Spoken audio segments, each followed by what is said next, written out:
بسم اللہ الرحمن الرحیم۔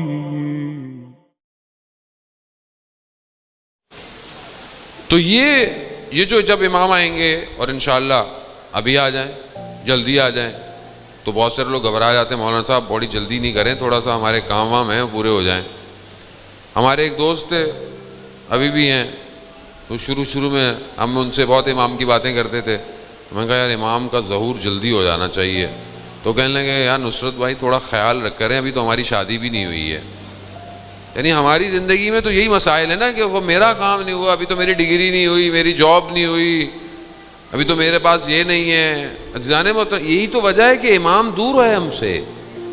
یہاں میری خواہشات مجھے چاہیے، امام نہیں چاہیے۔ یہی تو مسائل ہیں ہمارے اندر۔ یہ کربلا بار بار یہی تو یاد دلاتی ہے کہ دیکھو جہاں پر امام حسین تھے وہاں پر دنیا نہیں ہے، وہاں پر کچھ نہیں ہے، وہاں پر سب چھوڑنا پڑے گا۔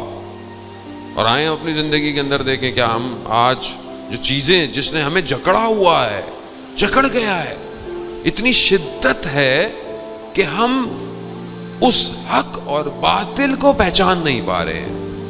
آج ہمارے لیے جنگ صفین کو پڑھنا بڑا آسان ہے کہ بھئی نیزوں پر قرآن اٹھا لیے تھے اور ادھر لوگ قرآن کی طرف ہو گئے اور امام کو چھوڑ دیا، جبکہ وہ قرآن بھی نہیں تھے، وہ خالی جو قرآن کے وہ جس میں قرآن رکھتے ہیں وہ تو قرآن بھی نہیں ہے، مگر پھر بھی امام کہہ رہے ہیں وہ سامت قرآن ہے، میں ناطق قرآن ہوں، مجھے چھوڑ رہے ہو۔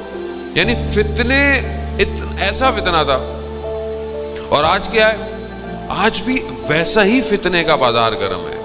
آج چیزیں اتنی جڑ گئی ہیں کہ جگہ اگر کوئی آ کر کہہ دے کہ یہ چیز صحیح نہیں ہے، یہ چیز چھوڑ دیجئے، یہ کم کر دیجئے، تو ہم کہتے ہیں کیسی باتیں کر رہے ہیں آپ کیسی باتیں کر رہے ہیں؟ میرے آباء و اجداد کر رہے ہیں، میرا پورا خاندان یہ سب کر رہا ہے۔ کیوں؟ کیونکہ چیزیں اتنی مخلوط ہو گئی، اتنی مل گئی ہیں۔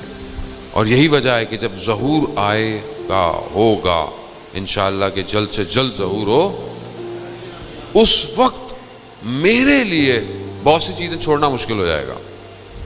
تو اس سے پہلے کہ وہ وقت آئے اور میں سوچ میں پڑ جاؤں، بہتر ہے کہ میں ابھی سے پریکٹس کروں۔ عزیزان محترم،